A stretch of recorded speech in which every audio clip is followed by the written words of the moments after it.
The next speaker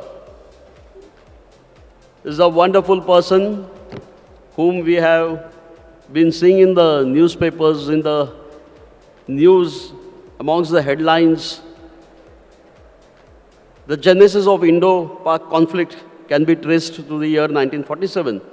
However, the bone of contention has been annexing the land of Jammu and Kashmir. And India has thwarted that attempt many times. The Kargil War was the outcome of the ongoing standoff, which we eventually won. The Kargil War, which began on May 3, 1999. Friends, this is the 25th year of the Kargil victory. And we have one of the heroes, Paramveer Chakra, Captain Yogendra Singh Yadav. And I request him to come on the dais and request the team to play the AV. Captain Yogendra Singh Yadav. Subedar Major and Honorary Captain Yogendra Singh Yadav PVC is a retired commissioned officer. Big in round the of Indian applause Army. for the He hero. was awarded the highest Paramveer Indian Chakra wartime at the gallantry youngest age of decoration, 19. the Paramveer Chakra, for his actions during the Kargil War. He is the youngest recipient of the This is Paramveer a standing Chakra, ovation, a having salute received it from at all of us. 19. Yadav joined the Indian Army at the age of 16 years and 5 months. Within 3 years, he was enlisted with the 18 Grenadiers and part of the Ghatak Force Commando Platoon, tasked to capture 3 strategic bunkers on Tiger Hill on 4th July 1999. Yadav volunteered to lead the assault, climbed the cliff face and installed ropes. Halfway up, machine gun and rocket fire came from an enemy bunker, killing the platoon commander and 2 others. Despite being hit by 12 bullets in his groin and shoulder, Yadav climbed the remaining 60 feet and reached the top. He crawled to the first bunker and lobbed a grenade, killing 4 Pakistani soldiers and neutralizing enemy fire. This allowed the rest of the platoon to climb up the cliff face bunker and capture Tiger Hill. Yadav was conferred the honorary rank of captain by the President of India on Independence Day of 2021.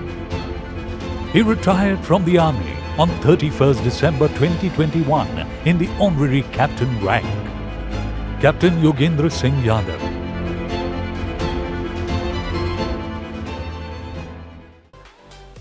परम पूज्य स्वामी जी, मैं आपके चरणों में नतमस्तक होकर के पहले दंडवत आपको प्रणाम करता हूं, आपको नमन करता हूं।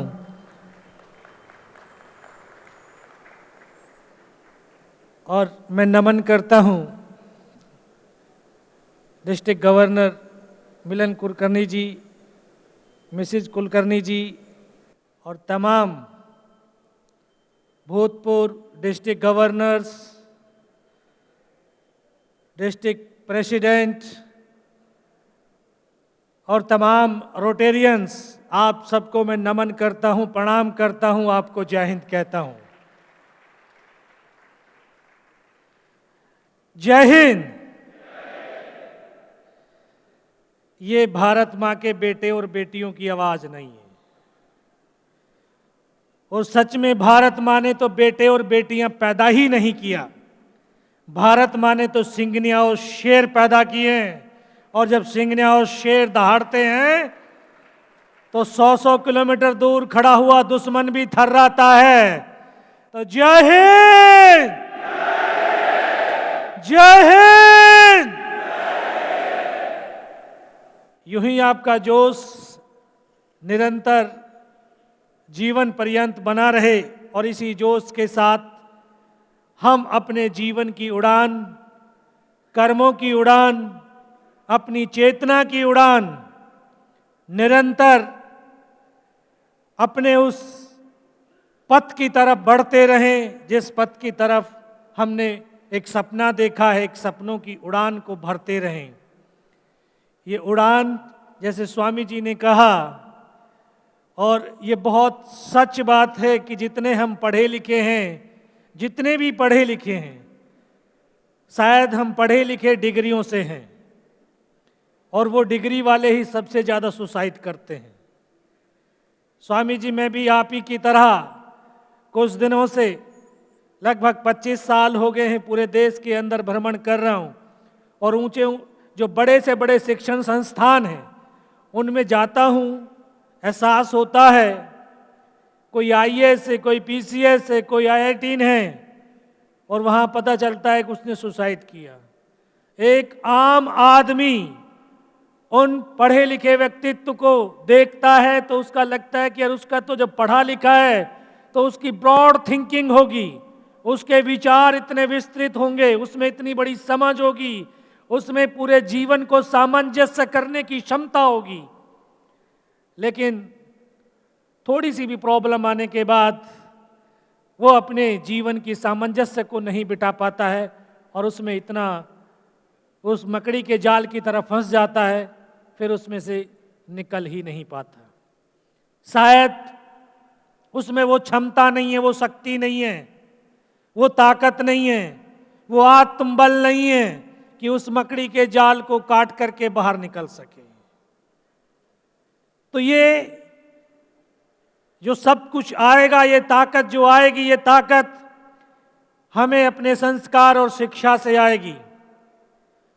और मैं यहां पर आया हूं, मिलन कुलकर्णी सर, आप लोगों से एक प्रॉमिस कराने के लिए आया हूं। जो एजुकेशन मिनिस्टर यहां पर आए और उन्होंने भी शिक्षा की बात करी, और ये पूरा विश्व जानता है, पूरा देश बड़ा गर्व से, फक्र से कहता है कि ये रोटरी क्लब ही ऐसा है जिसने पूरे हिंदुस्तान के पोलियो को खत्म कर दिया। ऐसे महान योद्धा और ऐसे सैनिकों को मेरा नमन है, वंदन है। तो ये योद्धाओं से एक कल्पना एक सैनिक कर सकता है कि सर 39 डिस्ट्रिक्ट इन इंडिया, आपके रोटरी क्लब के 39 डिस्ट्रिक्ट्स हैं, एक डिस्ट्रिक्ट ने प्रॉमिस कर दिया है, और मैं चाहता हूं कि ये डिस्ट्रिक्ट 3142 ये भी एक प्रॉमिस करे कि आपके डिस्ट्रिक्ट के अंदर एक रोटरी सैनिक स्कूल बने।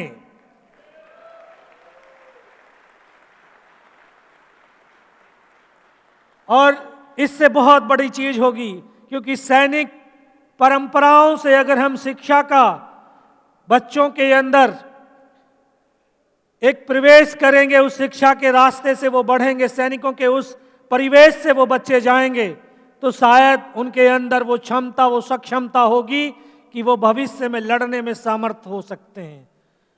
हमें बाहर के दुश्मनों की ताकत का अंदाजा है, लेकिन अपने देश के अंदर जो अपने अंदर सोसाइटी के अंदर जो दुश्मन है, उनसे लड़ने का भी दायित्व हमारा भी है, हमारे उन भविष्य का है। तो उनको ताकत देने के लिए एक ही शस्त्र है, वो है विद्या, वो है ज्ञान। तो मैं चाहता हूं कि आप एक सैनिक पैटर्न या मिलिट्री स्कूल पैटर्न के ऊपर एक रोटरी सैनिक स्कूल का निर्माण कराएं सर। कलकत्ता रोटरी क्लब ने, कलकत्ता वालों ने शुरू कर दिया है, उनसे प्रॉमिस हुआ था तो उन्होंने शुरू कर दिया है। तो मेरा एक ही है कि हमने वर्दीधारी सैनिक नहीं, विचारधारी सैनिक बनाना है। विचारधारी, उनमें भावना सैनिकों की होनी चाहिए। ये विचार, क्योंकि आज मैं जो खड़ा हूं अपने पिता और इस भारत मां की बदौलत खड़ा हूं। पिता से युद्धों की दास्तानों को सुना था, किताबों में पढ़ा था, और इस धरती से वो संस्कार मिले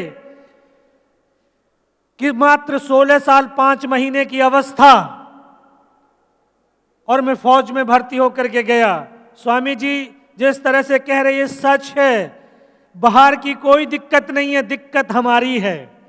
एक व्यक्ति की दिक्कत है। एक व्यक्ति अपने आप में विजुलाइजेशन नहीं करता है। अगर वो विजुलाइजेशन करता है, अपनी सपनों को अगर जीता है, तो सपने तो जिए जाते हैं सोल से, आत्मा से। अगर हम सपनों को आत्मा से जीते हैं तो दुनिया की कोई ताकत ऐसी नहीं कि आपके सपनों को साकार होने से रोक सके। मैं 6th क्लास में जब 10-11 साल का रहा हूंगा, तब एक सपना देखता था, जीता था उस सपने को। फौजी बनना है, पर्पज क्लियर था कि युद्ध लड़ना है। 10 साल की अवस्था में युद्ध की ABCD नहीं मालूम थी, लेकिन युद्ध लड़ना है। अगर मैं एज ए रोटेरियन, एक डॉक्टर, एक कुछ भी हूं, मेरा पर्पज क्या है? स्वामी जी अभी पिछले 2 महीने में 1,60,000 स्टूडेंटों से मुलाकात किया और उनमें से 1 लाख के आसपास ये मेडिकल के स्टूडेंट थे जो नीट की तैयारी कर रहे थे और बाकी इंजीनियर के स्टूडेंट थे। उनसे पूछा, यार डॉक्टर क्यों बनना चाहते हो? मम्मी ने बोला है। इंजीनियर क्यों बनना चाहते हो? पापा ने बोला है। 1,60,000 स्टूडेंटों में से सिर्फ एक स्टूडेंट को अपना पर्पज मालूम था, जिसने बोला सर पैसा कमाने के लिए डॉक्टर बनना चाहता हूं। शायद उसको अपने जीवन का पर्पज मालूम था। तो अगर हमें अपने जीवन का पर्पज मालूम है तो दूसरा पी इसमें से स्टार्ट होता है पैशन, जुनून, वो पागलपन जो हमारी शरीर की तमाम शक्तियों को एकाग्र करके हमें अपने लक्ष्य की तरफ बढ़ाती है। और तीसरा पी परफॉर्मेंस। आज एक छोटी सी सुई चुभती है, असहनीय पीड़ा हो जाती है।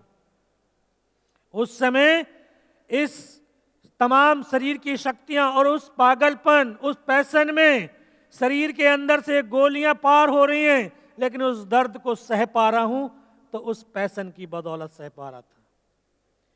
आज से ये तो आपने पिक्चर देखी है, स्वामी जी ने बता दिया, इसके बारे में मैं आपको और क्या बताऊं।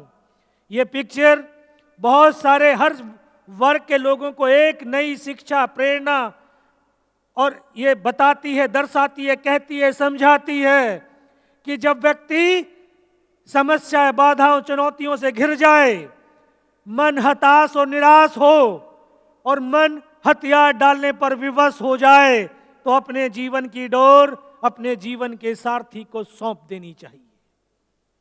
और हमारे जीवन के सारथी हमारे शिक्षक और हमारे पेरेंट्स हैं एज ए स्टूडेंट।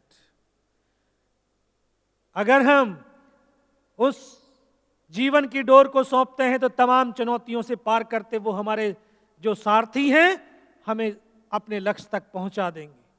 मैं तो स्वामी जी इस चित्र से देख करके यही समझता हूं कि दुनिया का सबसे बड़ा धनुर्धर जो पूरे विश्व को जीत सकता था, युद्ध क्षेत्र में जाकर के जब अपने भाई बंधु बांधुओं को देखता है, हताश और निराश हो जाता है और वहां पर वो अर्जुन अपने गांडे को डाल देता है, लेकिन अपने जीवन की डोर, अपने जीवन के सारथी, अपने सखा, अपने मित्र श्री कृष्ण के हाथों में सौंपता है, तो वो तमाम बाधाओं से पार करते हुए उसको विजय श्री का झंडा फहरवा देता है, विजय श्री का उपाधि दिलवा देता है। मैं तो इससे यही जानता हूं, मैंने यही समझा है स्वामी जी।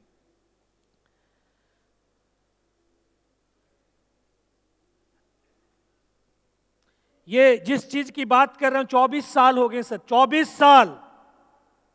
और आप ये स्लाइड के माध्यम से देख सकते हो कि 13,000 से 18,000 फीट तक की ऊंची पहाड़ियां, निर्जन और पथरीला, जहां पर ऑक्सीजन नहीं, -60 डिग्री टेम्परेचर।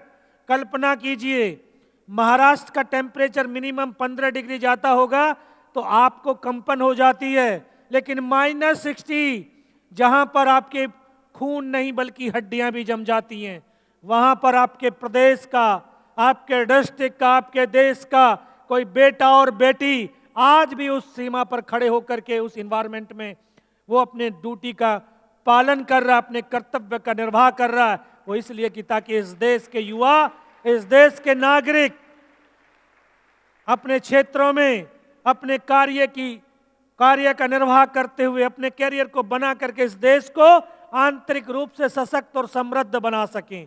इसलिए वो दिन रात खड़े होकर के ड्यूटी दे रहा है। ये एक चित्र जो हमारे जीवन से बहुत गहरा संबंध रखता है। ईसीजी तो कभी कराया होगा, उसमें भी इस तरह की तरंगें होती हैं। ये पहाड़ी क्षेत्र की रोड है, ये हमारे जीवन से बहुत कनेक्ट करती है। वो इस तरह की तरंगें बताती हैं, हार्ट बीट चल रही है और इंसान जिंदा है, और इस तरह से चली जाती है तो इंसान मर गया। ये भी उसी तरह की तरंगें हैं, और ये कहती है कि जीवन का, जो मनुष्य का जीवन है, सरल और सुगम रेखा के समान नहीं है। ये ऊंचाई और नीचाई, कठिनाई और समस्याओं से भरा हुआ है, और जो व्यक्ति इससे लड़ता है वही तो जीवित है, बाकी तो मृतक के समान ही हैं। ये पहाड़ी, शायद इस पहाड़ी का नाम अभी नहीं जानते होंगे। आपने सोशल मीडिया के माध्यम से देखा होगा कि कारगिल का आपने जो वार मेमोरियल है, वार मेमोरियल इसी पहाड़ी के नीचे बना हुआ, इस पहाड़ी का नाम तोलोलिंग टॉप है। इस पहाड़ी पर हमने 22 दिन तक युद्ध लड़ा था और 22 दिन के दौरान 26 मई को भारतीय वायुसेना के फाइटर्स इन पर बम्बारमेंट करने के लिए आए और 28 मई का वो दिन, वो पल, वो समय मुझे आज भी याद है, जब शाम के वक्त ये 3 हेलीकॉप्टर फायर करने के लिए आए और उसमें से लास्ट वाला हेलीकॉप्टर पाकिस्तान की फौज ने अपने गाइडेड मिसाइल से गिरा दिया था। इस पहाड़ी पर लड़ते लड़ते हमने 2 ऑफिसर 22 दिन के अंदर, 2 जूनियर कमीशन ऑफिसर और 21 जवानों को खोया था। तब जाकर के 12 जून 1999 को हिंदुस्तान की सेना ने पहली सफलता के रूप में वो तोलोलिंग टॉप पुनः प्राप्त किया था। इस पहाड़ी के बाद अगर एक टास्क पूरा हो गया है तो ऐसा नहीं है कि अब आपको रेस्ट दिया जाएगा, नहीं, आपको दूसरा टास्क दिया जाएगा। जब मल्टीपल टास्क दिए जाते हैं तो वो हमें परेशान या दुखी करने के लिए नहीं, हमें एंगेज करने के लिए नहीं, बल्कि वो हमारी सामर्थ्य और क्षमता के अनुसार दिए जाते हैं। वो हमारी और क्षमता और सामर्थ्य को बढ़ाने के लिए मल्टीपल टास्क दिए जाते हैं, ताकि हम और ज्यादा स्ट्रांग और ज्यादा अपने काम को कर सकें। फिर उसके बाद हमें टाइगर हिल, क्योंकि जिस तरह से आपके अलग अलग डिस्ट्रिक्ट्स का अलग अलग आपका काम करने के बहुत सारे सेक्टर्स होते हैं और उनके अलग अलग तरीके होते हैं, वैसे ही फौज के अंदर, क्योंकि हमारी भौगोलिक स्थिति अलग अलग है और उस भौगोलिक स्थिति में युद्ध के भी लड़ने के अलग अलग तरीके हैं। रेगिस्तान के अंदर युद्ध लड़ने का तरीका अलग है, मैदानी इलाके के अंदर युद्ध लड़ने के तरीके अलग हैं और पहाड़ी क्षेत्र के अंदर युद्ध लड़ने के तरीके अलग हैं और ग्लेशियर के अंदर युद्ध लड़ने के तरीके अलग हैं। इस पहाड़ी क्षेत्र के अंदर विजय तब तक नहीं हो सकती है जब तक उस क्षेत्र की हाइट्स हमारे हाथ में नहीं है। द्रास सेक्टर की सबसे ऊंची चोटी टाइगर हिल, वो अभी भी दुश्मन के हाथ में थी। इस पहाड़ी को पुनः प्राप्त करने के लिए एक विशेष टीम का गठन किया गया, जिस टीम को सिविल भाषा के अंदर कमांडो टीम और फौजी भाषा में उसको घातक प्लाटून कहते हैं। इस टीम के अंदर कुछ नए पुराने जवानों का मिश्रण करके उस टीम का पुनर्गठन हुआ। यहां मैं नौजवान साथियों, बुजुर्गों, आपको कहना चाहता हूं, बताना भी चाहता हूं कि व्यक्ति की पहचान किसी ओहदे या रैंक से नहीं है। व्यक्ति की पहचान उसके कर्म, उसके कार्य से है। जो बड़ी विस्मित भरी निगाहों से मुझे देख रहे हैं कि कोई बड़ा शक्तिशाली व्यक्ति खड़ा है, मैं कोई शक्तिशाली व्यक्ति नहीं हूं। आप लोगों की तरह एक मां के गर्भ से पैदा हुआ एक किसान और जवान का बेटा हूं। मेरी कोई अलग से पहचान नहीं थी। उस समय तक सिर्फ इतनी पहचान थी कि मैं भारतीय सेना का एक सैनिक, 18 ग्रेनेडियर, बराव कंपनी नंबर 5 प्लाटून के नंबर 1 सेक्शन का एक नंबर 1 जवान हूं। लेकिन 22 दिन की उस लड़ाई के दौरान हम 15 जवानों की एक टीम, जिसका काम था फॉरवर्ड में लड़ रहे जवानों को राशन और अम्नेशन पहुंचाना। कई बार हम जो अपने कैरियर के सपने देखते हैं और वो सपने देखते हुए आगे बढ़ते हैं और जब हमें वो अपॉर्चुनिटी मिलती है तो शायद वो सपनों के अनुसार हमें वो काम नहीं मिलता है, और जब वो काम नहीं मिलता है तो हम उस काम के अंदर 100% नहीं डालते हैं। सोचते हैं अरे ये काम तो मेरे लेवल का नहीं है। काम तो आपके लेवल से भी बड़ा का, लेकिन आपकी सोच उस काम के लेवल से छोटी हो गई है। इसलिए जब हम उस काम के अंदर 100% नहीं डालेंगे तो उस काम की क्वालिटी कैसे ऊपर आएगी। मुझे भी लगा 6 साल जिस सपने को जी रहा था, एक युद्ध लड़ना है, और युद्ध लड़ने की जब बारी आई तो राइफल नहीं बल्कि पीठ पर पिट्ठू टिका दिया गया, बैग लगा दिया गया कि ऊपर जो बंदे लड़ रहे हैं उनको राशन और अम्नेशन देना है। अगले दिन एहसास हुआ वो काम तो बहुत मुश्किल काम है, बहुत बड़ा काम है। और उस काम को करते करते 15 में से हम 3 जवान ऐसे थे जो सुबह 5:30 बजे 25 से 30 किलो वजन उठा करके चलते थे, रात को 2:30 बजे ऊपर पहुंचते थे और 2 घंटे में वापस भी आते थे। 22 दिन बिना कुछ खाए, बिना सोए, बिना रुके, बिना थके लगातार चले। और उसी काम से हम तीनों जवानों की एक पहचान बनी कि ये तीनों सैनिक फिजिकल और मेंटल बहुत स्ट्रांग हैं, इनको इस टीम का हिस्सा बनाया जाए। इस तरह से मुझे उस टीम का हिस्सा बनने का सौभाग्य मिला। ये वो पहाड़ी जिसकी ऊंचाई लगभग 17,000 फीट, 21 जवानों की ये टीम रात के समय, क्योंकि हाइट ज्यादा है, दुश्मन के पास एडवांटेज बहुत ज्यादा है, तो दूर से दूर देख सकता है, और दूर से दूर देख सकता है तो दूर से देर मार भी सकता है। और बहुत सारे लोगों, हर व्यक्ति अपने अपने विचारधारा रखता है, बहुत सारे लोगों के एक नकारात्मक भाव भी होते हैं, अरे फौजी हैं तो मरने के लिए ही तो हैं। लेकिन उनकी मानसिकता को ठीक करने के लिए कह रहा हूं, फौजी मरने के लिए नहीं होता, फौजी तो मारने के लिए होता है। तो इसलिए हम रात का सहारा लिया ताकि वो हमारे मूवमेंट को ना देख सकें, हम दुश्मन को सरप्राइज कर दें। -20 डिग्री टेम्परेचर था रात का, -20। जितनी देर अभी आपसे बात करते होगी, अगर बैरिक से बाहर खड़े हो जाओ, चेहरे की स्किन फट जाती थी, खून टपकना शुरू था। 2 रात और 1 दिन इस खून टपकते हुए चेहरे से हिंदुस्तान के ये सैनिक कंधे से कंधा और कदम से कदम मिला करके इस टाइगर हिल टॉप के शिखर की तरफ बढ़ते रहे। और तीसरी रात का वो मंजर आज ही मेरी आंखों के सामने ऐसे दरसता है, शायद कल की ही तो बात है। 24 साल हो गए। सुबह का वक्त बिल्कुल 90 डिग्री की चट्टान जिस पर चढ़ना असंभव सा प्रतीत हो रहा था, रस्सियों के सहारे चढ़ना शुरू किया। पत्थर तो गिरेंगे, हमारी भी आवाज हुई, दोनों तरफ से फायरिंग हो गया, रास्ता कट ऑफ हो गया। हम केवल 7 जवान ऊपर चढ़ पाए। ऊपर चढ़े तो इस स्टेज के बराबर प्लेन स्पेस, सामने दुश्मन के बंकर। इन 7 जवानों ने पलक झपकते आधाधुंध फायरिंग किया और उसमें बैठे हुए तमाम पाकिस्तानियों को मौत के घाट उतार दिया था।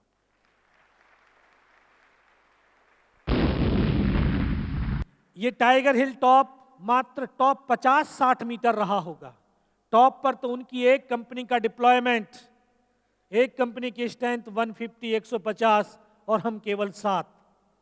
लेकिन बेखौफ, बिना डरे, साहस के साथ, धैर्य के साथ उनके साथ लड़ना शुरू किया। लड़ते रहे और लड़ते लड़ते वो पल, वो समय भी आया कि एक कदम आगे रखते हैं तब भी हेड शूट है और एक कदम पीछे रखते हैं तब भी हेड शूट है।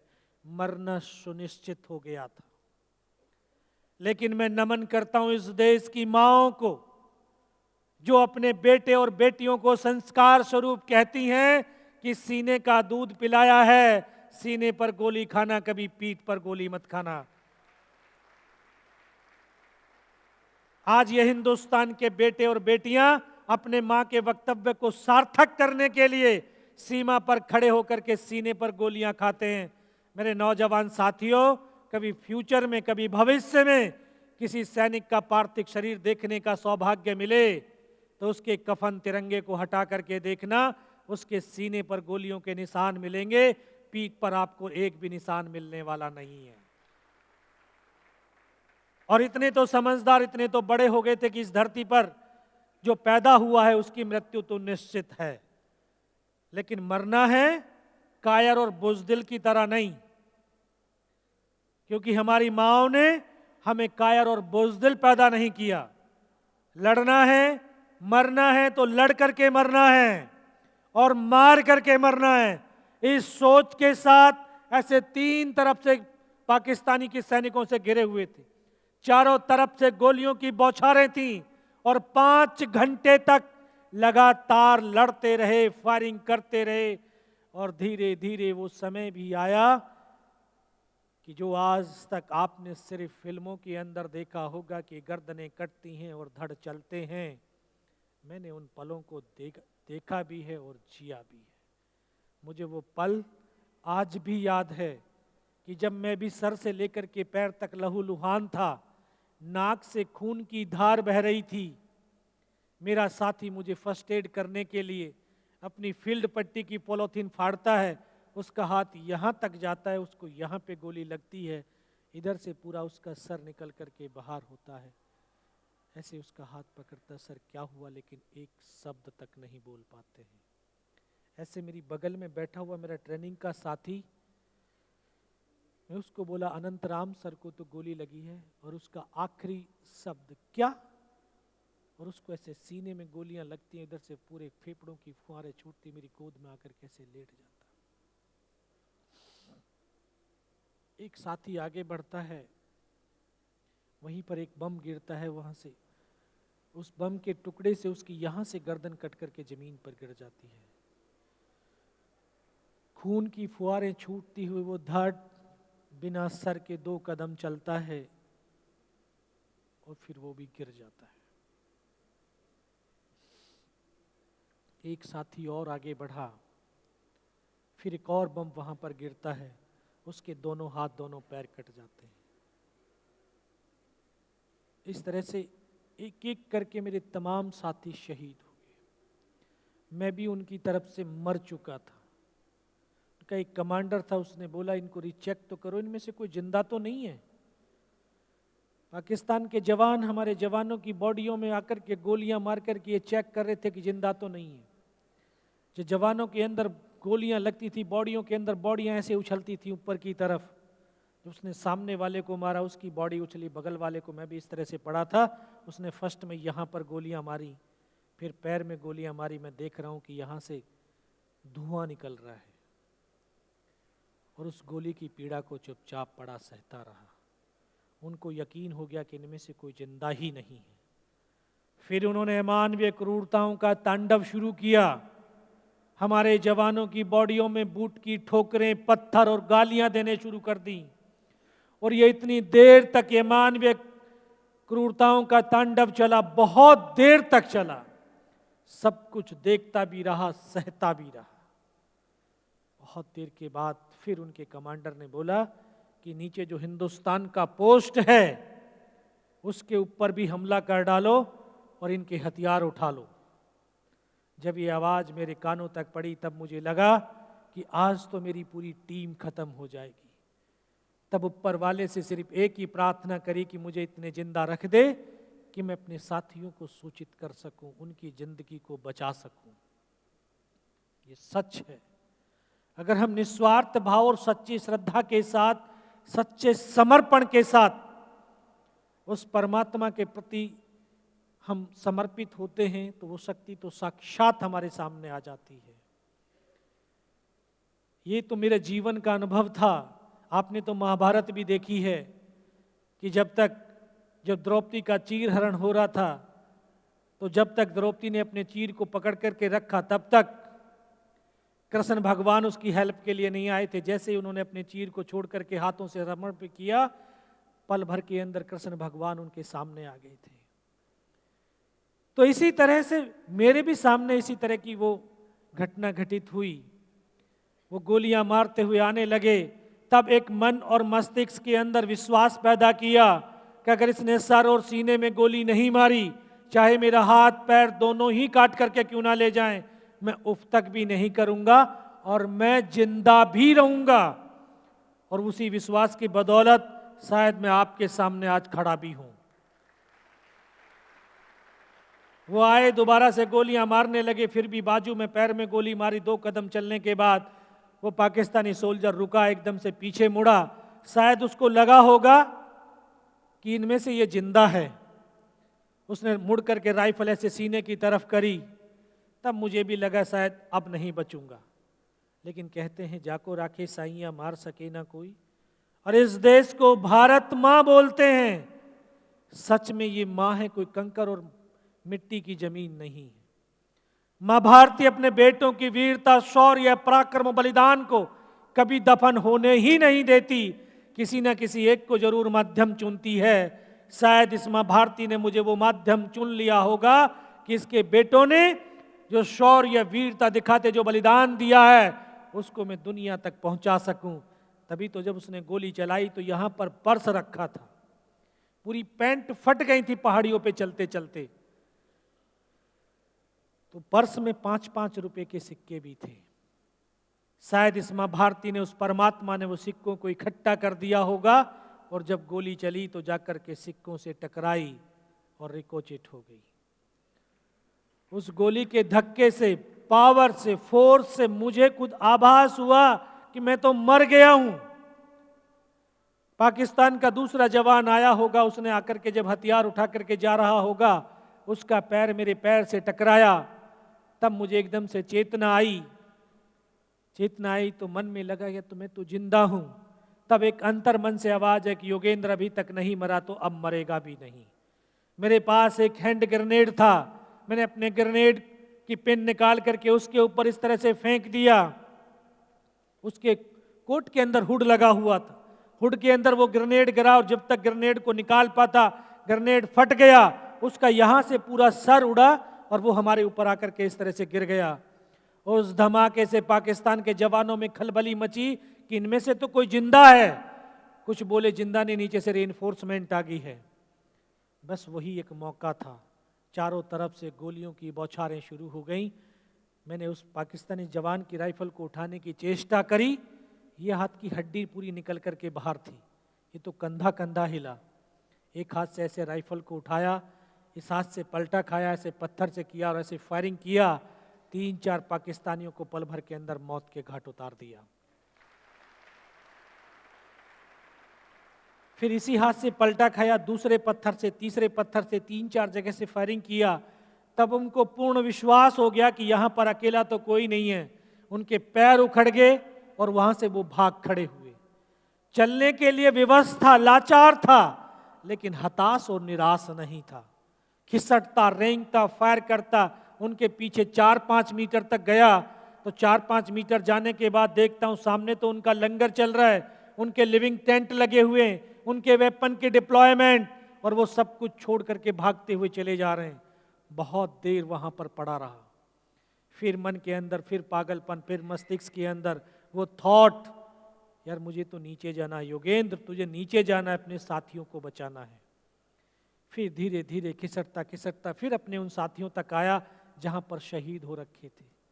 फिर मन में लगा कि इनमें से हो सकता है मेरी तरह कोई जिंदा होगा। आकर के एक एक को देखने लगा तो किसी का पूरा सर फटा हुआ बाहर था, किसी के पूरे फेफड़े निकले हुए बाहर थे। एक एक को गोद में रख करके रोता रहा।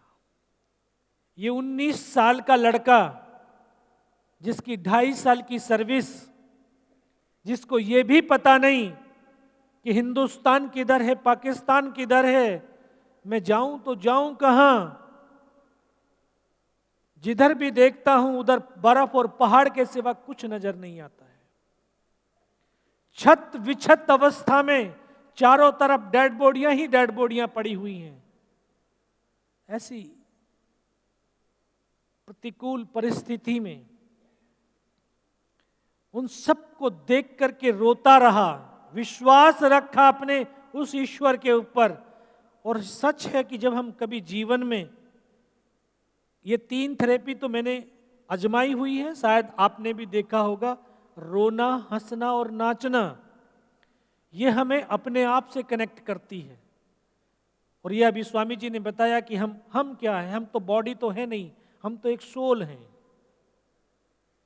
और आज हम अपने आप को बहुत भारीपन फील इसलिए करते हैं क्योंकि हम अपने आप से कनेक्ट नहीं है, दुनिया से कनेक्टेड हैं। और जब हम अपने आप से कनेक्टेड होते हैं तो इतना हल्का पल फील होता है, इतनी एनर्जी मिलती है, इतनी आत्मिक शक्ति बढ़ती है। और मैं ऐसे ही रोते रोते शायद अपने आप से कनेक्ट हुआ हूँगा। और जब अपने आप से कनेक्ट हुआ तो अपने परमात्मा से कनेक्ट हुआ। और जैसे ही परमात्मा से कनेक्ट हुआ तो मैं अपने सुदर्शन चक्रधारी श्री कृष्ण भगवान से कनेक्ट हो गया। और तभी आवाज आई, योगेन बेटे इस नाले से नीचे की तरफ चला जा। और जिस तरह से स्वामी जी भी बता रहे थे कि मन बड़ा चलायवान है, चंचल है, कहीं एक जगह रुकने ही नहीं देता, ठहरने ही नहीं देता, विश्वास करने ही नहीं देता, भ्रमित करता है हमें इंसान को। ऐसे ही भ्रमित कर दिया इस मन ने, एकदम से विचार ला दिया, अरे ये दुश्मन की चाल है, और पूरी चेतना को यहाँ पीड़ा पर ला करके खड़ा कर दिया कि देख ये तेरी असहनीय पीड़ा हो रही है। हड्डियां टूट करके जब आपस में टकराती थीं, असहनीय पीड़ा का एहसास दिला दिया।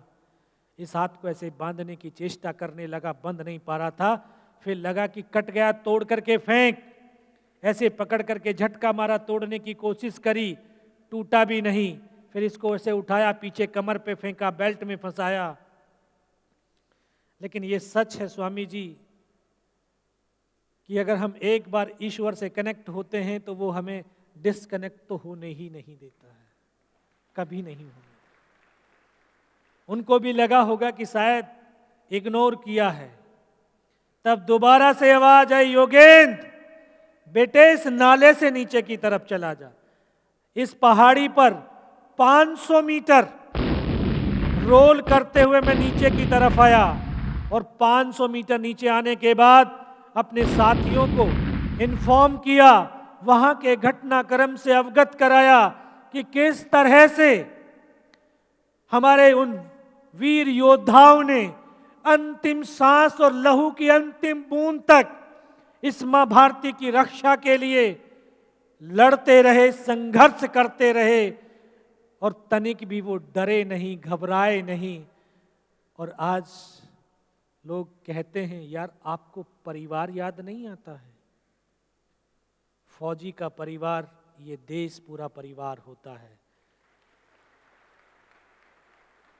यही तो उसका परिवार है। और आप एक थैंक्स ऐसे बोलते हो, इस थैंक्स का आप महत्व जानते हो?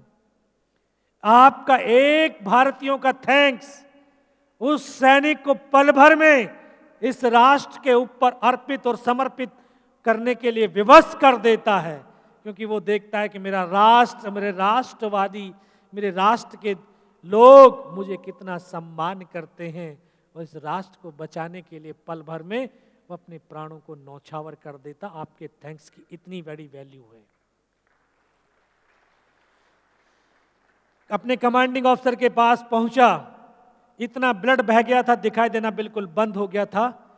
तो उन्होंने कहा कि बेटा जवान की रिक्वायरमेंट क्या है? साहब जवान की रिक्वायरमेंट अम्युनिशन और फील्ड पट्टी की है, क्यों खाने के लिए पर्याप्त? मैं कहा साहब खाने के लिए तो भूख ही नहीं लगती है। 72 घंटे से भी ज्यादा का समय हो गया था। ये पार्ले जी वाला बिस्किट का पैकेट, एक बड्डी पेयर, सिर्फ आधा बिस्किट का पैकेट खाया था, आधा तो बैलेंस था। सर भूख ही नहीं लगती है। सिर्फ आप जितना ज्यादा से ज्यादा अम्युनिशन और फील्ड पट्टी दे सकते हो दे दीजिए। इतना कहते कहते तमाम इंफॉर्मेशन को बताते बताते फिर डॉक्टर ने कौन सा इंजेक्शन लगाया फिर मुझे पता नहीं है, ये डॉक्टर साहब ही बता सकते हैं कौन सा लगाया होगा। फिर तो 3 दिन के बाद होश आया था, देखा ऊपर पंखा चल रहा है। फिर मैं पूछा हूँ कहाँ पर, ये तो बताइए। पता चला श्रीनगर हॉस्पिटल में हूँ। और वहीं पर मुझे सूचना मिली कि उसी रात को दोबारा से हमारी फौज ने, हमारी यूनिट ने इस पहाड़ी के ऊपर, इस टाइगर हिल टॉप के ऊपर हमला किया और बिना किसी कैजुअल्टी के इस टाइगर हिल टॉप के ऊपर विजय पताका फहरा दिया। और इस टाइगर हिल जीत के बाद कारगिल युद्ध का यू टर्न हो गया था, सीज फायर हो गया था। और आज हम 26 जुलाई को कारगिल विजय दिवस के रूप में मनाते हैं। और ये हम सब के लिए बड़ा हर्ष का विषय है कि अब ये कारगिल विजय दिवस की रजत जयंती समारोह अभी 26 जुलाई को होने वाली है। और हम सब राष्ट्र अपने उन वीरों को समर्पित, उन देश के सपूतों को कुछ ना कुछ श्रद्धांजलि अर्पित जरूर करेंगे और उन परिवारों को भी सम्मानित करेंगे जिन्होंने हमारे लिए, इस राष्ट्र के लिए, आप जानते हैं 527 मां भारती के बेटों ने अपने प्राणों को शरीर से निकलने से पहले पाकिस्तान के 6500 सैनिकों को मौत के घाट उतारा है।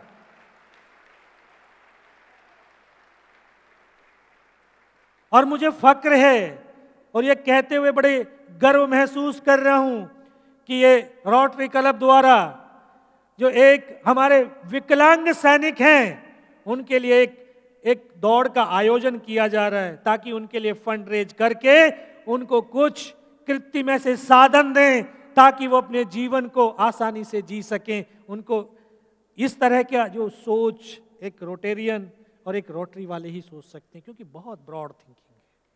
आपको प्रणाम है, नमन है आपको।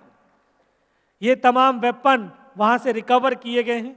इन एक वेपन की रेंज 5-5 किलोमीटर है। 5 किलोमीटर दूर भी अगर दुश्मन बैठा है तो आसानी से इन हथियारों से मारा जा सकता है।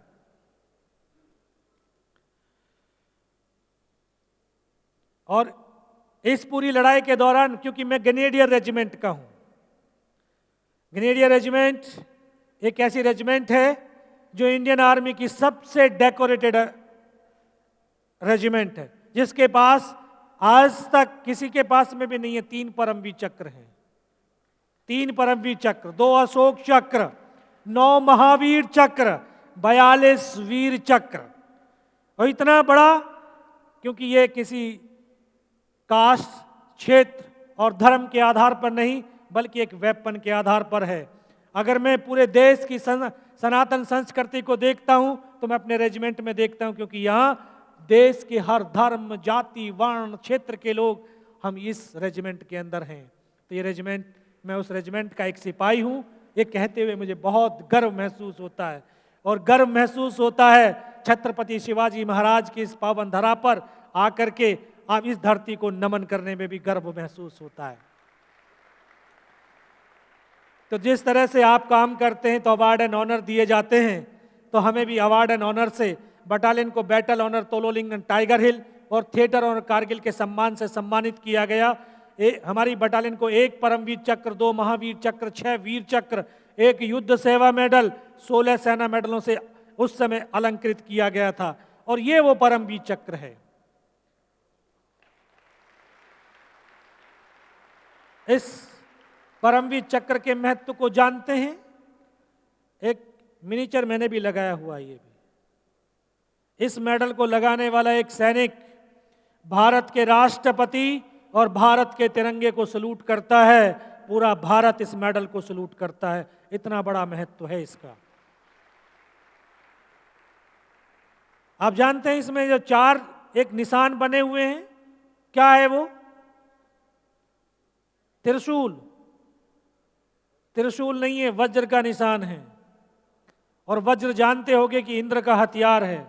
ये भी जानते होगे कि दधीची की हड्डियों से बना हुआ है। तो ये युद्ध के मैदान में यह उन्हीं सैनिकों को प्रदान किया जाता है जो त्याग, वीरता, शौर्य, पराक्रम की पराकाष्ठा को प्राप्त करते हुए दुश्मनों का सर्वनाश करते हैं। ये उन्हीं को दिया जाता है। ये महावीर चक्र जो 2 नंबर का युद्ध में दिया जाने वाला अवार्ड, ये वीर चक्र है। ये हमारे उस समय कमांडिंग ऑफिसर, और एक्चुअल में जो अगर लीडरशिप अच्छी है, मैनेजमेंट अच्छा है, तो आपका हर चीज, हर आपका जो ऑर्गेनाइजेशन बहुत उम्दा तरीके से चलती है। ये सेना मेडल और ये माँ भारती के वो बेटे, वो सपूत जिन्होंने अपने जीवन की हर सांस को और लहू की हर बूंद को हमारे लिए और इस राष्ट्र के लिए समर्पित किया है। और आखिर में मैं पुनः डिस्ट्रिक्ट गवर्नर सर, पूज्य स्वामी जी, तमाम वृद्धजन, प्रबुद्धजन, देश की युवा शक्ति, आप सबको वंदन और नमन करते हुए, जैसे स्वामी जी ने कहा, क्योंकि जिस तरह से बात कर रहे थे आपने देखा कितनी बड़ी ऊर्जा थी कि सांस ही जीवन है, जीवन ही सांस है। और सच में प्रॉब्लम हमारी है, क्योंकि हमें ना सांस लेना आता है, ना खाना आता है, ना सोना आता है, क्योंकि हमारी लाइफ स्टाइल ही अलग है। और ये जो अभी नौजवान वीडियो बना रहे हैं, यही तो रात को 2:30 बजे तक रील चेक करते हैं कितने लाइक आए हैं, और फिर इसलिए सुबह उठते नहीं हैं। पूरी दुनिया कहती है, बड़े गर्व से कहती है कि भारत युवाओं का राष्ट्र है। सच में युवाओं का राष्ट्र है, लेकिन दुर्भाग्य यही है कि इस 65% में से 80% को यही पता नहीं है सूरज कितने बजे निकलता है। और उसका कारण, कोई तो पढ़ने में मस्त होता है, मगरूर होता है, लेकिन कोई 2:30, 3 बजे तक रील में सिर्फ कमेंट चेक करता है, लाइक चेक करता है। और मैं तो ये युवाओं से कहता हूं, आप लोगों से भी कह रहा हूं कि फौज का उस ग्रेनेड का नाम था हैंड ग्रेनेड नंबर 36, क्योंकि जब वो फटता है उसके 36 टुकड़े होते हैं, और ये स्मार्टफोन हैंड ग्रेनेड नंबर 36 है जो आप लेकर के साथ में घूमते हो, क्योंकि ये भी जब फटता है ना तो ये भी हमारी 360 डिग्री पर जिंदगी को घुमा करके खड़ा कर देता है और फिर पता नहीं होता कि हम करें तो करें क्या। तो इसी से 2 लाइन कह करके अपनी वाणी को विराम कर रहा हूं कि ये सांसों के तराने हिंद का नवगान गाएगा, हमारा शौर्य ध्वज लेकर वो चंद्रयान गाएगा, हमारे प्राण माता भारती के पक्ष समर्पित हैं, हमारे लहू का हर कतरा हिंदुस्तान गाएगा, हिंदुस्तान गाएगा। जय हिंद, जय भारत, बहुत बहुत धन्यवाद, थैंक यू सो मच।